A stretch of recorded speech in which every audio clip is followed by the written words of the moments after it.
جن کو شاعر اللہ بناتے ہیں وہ شاعر اللہ ہیں نہیں بنیادی طور پر، وہ اہل بیت کو کمزور کرنے، ان کے مقام کو کمزور کرنے کا اور کبھی ان کی توہین کا باعث بنتے ہیں۔ آیت اللہ مطہری کہتے ہیں کہ کبھی کبھی ہم ایسے نوحے پڑھتے ہیں کہ جن نوحوں میں علی اکبر کی توہین ہوتی ہے، ان کے میسج کے خلاف ہوتے ہیں، اس کے جو کنٹینٹس ہیں وہ اتحاد اور وحدت کے خلاف ہوتے ہیں۔ وہ یہ فرماتے ہیں کہ کبھی کبھی امام سجاد علیہ السلام سے ہم ایسی چیز کو منسوب کرتے ہیں کہ جو ان کے مشن کے خلاف ہے۔ مجھے یاد ہے کہ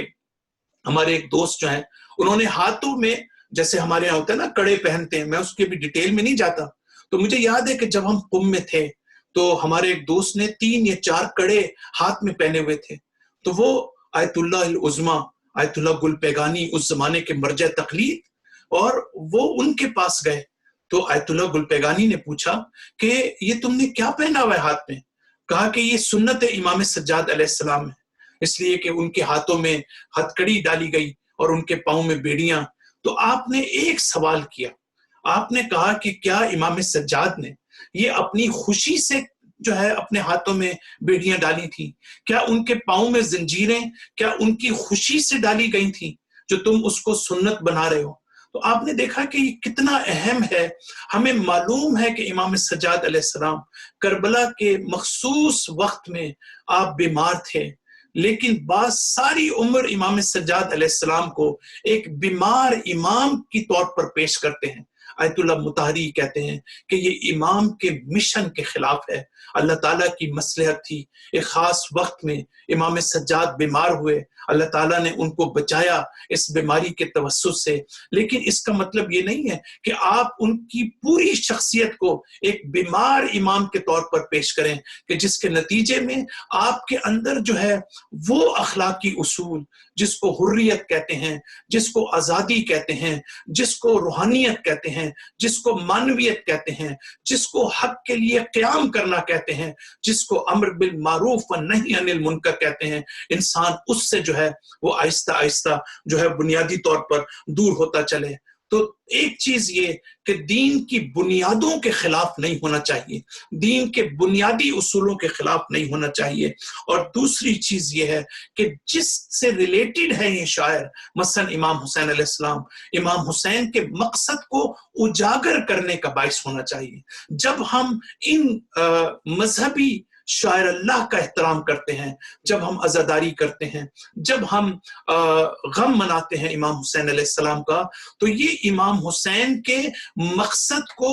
آگے بڑھانے کا باعث بننا چاہیے۔ کیا ہم ان حوالے سے گفتگو کرتے ہیں یا نہیں کرتے؟ انشاءاللہ گفتگو کو میں آگے بڑھاؤں گا اپنی کل کی مجلس میں، اور کچھ اہم باتیں ہیں جو مجھے اس حوالے سے آپ کو کرنی ہے۔ انشاءاللہ خدا بند متعال آپ کو سوائے غم حسین کے کسی غم میں آپ کو نہ رلائے۔ محرم کی پہلی تاریخ ہے، اور تاریخ یہ بتاتی ہے کہ امام سجاد علیہ السلام جب بھی محرم کا چاند دیکھتے تھے تو آپ بہت گریہ کیا کرتے تھے۔ ایک شخص یہ کہتا ہے، راوی یہ کہتا ہے کہ میں یہ دیکھتا تھا کہ جب محرم کا چاند ہوتا تھا تو امام سجاد گویا بالکل بے ہوش ہونے لگتے تھے۔ میں پوچھتا تھا تو کہتے تھے کہ یہ وہی مہینہ ہے کہ جس میں میرا گھر اجڑ گیا۔ امام رضا علیہ السلام یہ فرماتے ہیں اپنے ایک ساتھی کو کہ جب بھی کسی غریب کی مصیبت پر آنسو بہانا چاہو تو تم میرے جد مظلوم پر آنسو بہا لینا۔ بس عزادارو، تاریخ یہ بتاتی ہے کہ محرم شروع ہونے سے 1-2 دن پہلے امام حسین علیہ السلام کس طریقے سے مدینہ سے رخصت ہوتے ہیں۔ مدینہ سے امام حسین علیہ السلام کی جو روانگی ہے وہ بہت ہی دردناک ہے۔ امام حسین علیہ السلام کے لیے اپنے نانا کے مدینے کو چھوڑنا کوئی آسان کام نہیں تھا۔ تاریخ بتاتی ہے، ارباب مقاتل یہ لکھتے ہیں کہ امام حسین علیہ السلام سب سے پہلے قبر نبی کے اوپر جاتے ہیں اور وہاں پر اتنا روتے ہیں، گریہ کرتے ہیں، آپ کی آنکھ لگ جاتی ہے، اور آپ اپنے جد سے یہ کہتے ہیں، اپنے نانا سے کہتے ہیں مجھے اپنے پاس بلا لو۔ تو پیغمبر جواب دیتے ہیں، اے حسین اگر تمہیں میں اپنے پاس بلا لوں تو پھر کربلا کون جائے گا؟ قربانی کون دے گا؟ میرے دین کو کون بچائے گا؟ امام حسین یہ کہتے ہیں اپنے جد کو، اپنے نانا کو، نانا جان اب مدینہ رہنے کے قابل نہیں رہا۔ تاریخ یہ بتاتی ہے کہ اس کے بعد امام حسین اپنی مادر گرامی کی قبر پر جاتے ہیں۔ السلام علیکہ یا اماں، اے مادر گرامی آپ پر میرا سلام ہو۔ مادر گرامی میں مدینہ چھوڑ کر جا رہا ہوں۔ کہتے ہیں کہ ایک مرتبہ قبر سے یہ آواز آئی، السلام علیکہ یا غریب امّ، اے اپنی ماں کے غریب مسافر تجھ پر سلام ہو۔ عزادارو، ارباب مقاتل یہ لکھتے ہیں کہ راوی عبداللہ بن سنان کہتا ہے کہ میں اسی وقت مدینے میں داخل ہوا، میں نے یہ دیکھا کہ مدینہ میں لوگ جو ہے، ایک مدینہ اداس ہے، ہر چہرہ پریشان ہے، ہر چہرہ غمگین ہے۔ میں نے پوچھا کہ یہ کیسی حالت ہے اس مدینہ کی؟ تو لوگوں نے بتایا کہ آج نواسہ رسول مدینہ چھوڑ کے جا رہا ہے، آج مدینہ جو ہے وہ ویران ہو رہا ہے۔ بس یہ سننا تھا۔ راوی یہ کہتا ہے کہ میں نے کہا مجھے ایک مرتبہ حسین کے در دولت پر لے چلو، میں یہ دیکھنا چاہتا ہوں کہ پیغمبر کا نواسہ مدینہ کس طرح چھوڑ کے جاتا ہے۔ کہتے ہیں میں وہاں پر گیا، میں نے دیکھا کہ ہاشمی نوجوان جو ہیں وہ تیاریاں کر رہے ہیں۔ میں نے وہاں دیکھا کہ پہلے کچھ ناقے آتے ہیں، ان ناکوں پر سامان رکھا جاتا ہے، اور اس کے بعد وہ ناقے آگے بڑھ جاتے ہیں۔ اس کے بعد پھر میں نے دیکھا کہ دوبارہ ناقے آتے ہیں کہ جن کے اوپر جو ہے وہ محملیں موجود ہیں، جو پردہ داری کا جس میں اہتمام کیا گیا ہے، جس میں ہر قسم کا بیویوں کے لیے خیال رکھا گیا ہے۔ یہ راوی یہ کہتا ہے کہ اتنے میں نے دیکھا کہ اندر سے ایک معظمہ تشریف لائی، سر سے پیر تک ان کی چادر ہے، ایک چھوٹا بچہ اس معظمہ کے استقبال کے لیے آگے بڑھتا ہے۔ میں نے یہ پوچھا کہ یہ بی بی کون ہے، یہ بچہ کون ہے؟ مجھے جواب ملا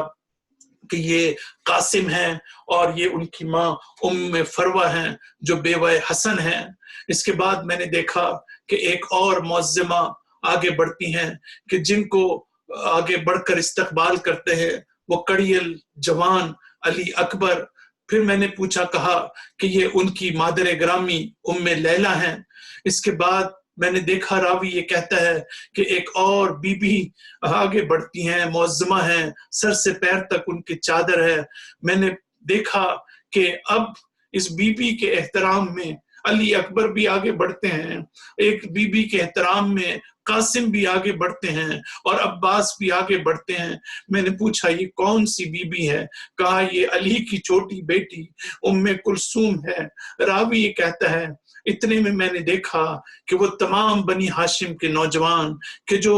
کام میں مصروف تھے، میں نے دیکھا کہ امام حسین جو خود انتظامات کو دیکھ رہے تھے اور ایک جگہ پر بیٹھے تھے، اب ایک بی بی خیمے سے نکلتی ہیں کہ جس کو دیکھ کر ایک مرتبہ امام حسین بھی آگے بڑھتے ہیں، عباس بھی آگے بڑھتے ہیں، علی اکبر بھی آگے بڑھتے ہیں۔ میں نے پوچھا یہ کون ہے؟ تو کہا کہ یہ علی کی بڑی بیٹی یہ زینب ہے، یہ ان کے استقبال کے لیے آگے بڑھ رہے ہیں۔ بس میں صرف اتنا کہوں گا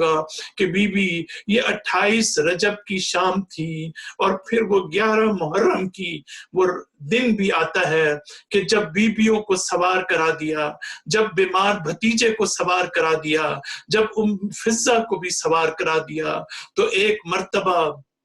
زینب نے کبھی ناکوں کی بلندی کو دیکھا، کبھی اپنی بے بسی کو دیکھا، دیکھنے والی آنکھوں نے دیکھا کہ ایک مرتبہ زینب نے مقتل کی طرف نگاہ کی، لیکن حسین کو نہیں بلایا، لیکن علی اکبر کو نہیں بلایا، لیکن اون محمد کو نہیں بلایا، بلکہ دریائے فرات کی طرف دیکھا اور کہا کہ بھیا عباس، کل مدینہ میں جب ہم چھوڑ رہے تھے مدینہ، آپ نے مجھے بڑے عزت و احترام سے سوار کرایا، آج زینب کربلا چھوڑ کر کوفے جا رہی ہے، آئیے مجھے سوار کرائیے۔ الا لعنت اللہ علی قوم الظالمین، سیعلم الذین ظلموا أي منقلب ينقلبون. اللهم اغفر للمؤمنين والمؤمنات والمسلمين والمسلمات الأحياء منهم والأموات. تابع بيننا وبينهم بالخيرات إنك مجيب الدعوات إنك على كل شيء قدير برحمتك يا أرحم الراحمين.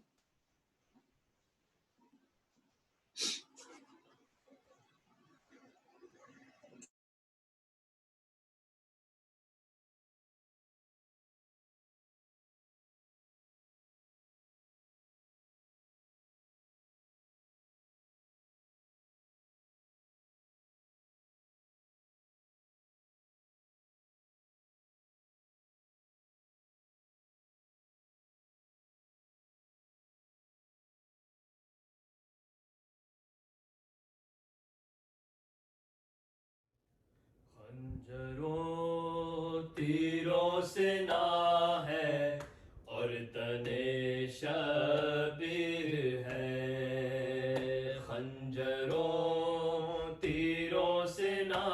ہے اور تنے شبیر ہے. خنجروں تیروں سے نہ ہے اور تنے شبیر ہے. اللہ اللہ بس خطا یہ ہے کہ بے تقصیر ہے. اللہ اللہ بس خطا یہ ہے کہ بے تقصیر ہے. خنجروں تیروں سے نہ ہے اور تنے شبیر ہے. خنجروں تیروں سے نہ ہے اور تنے شبیر ہے. سو گئے اصغر سکون سے موت کی آغوش میں. سو گئے اصغر سکون سے موت کی آغوش میں. جانے کس منزل میں اب تک حرملا کا تیر ہے. خنجروں تیروں سے نہ ہے اور تنے شبیر ہے. خنجروں تیروں سے نہ ہے اور تنے شبیر ہے. کربلا کی خاک سے اٹھتے کہاں ماں کے قدم. کربلا کی خاک سے اٹھتے کہاں ماں کے قدم. ان بیان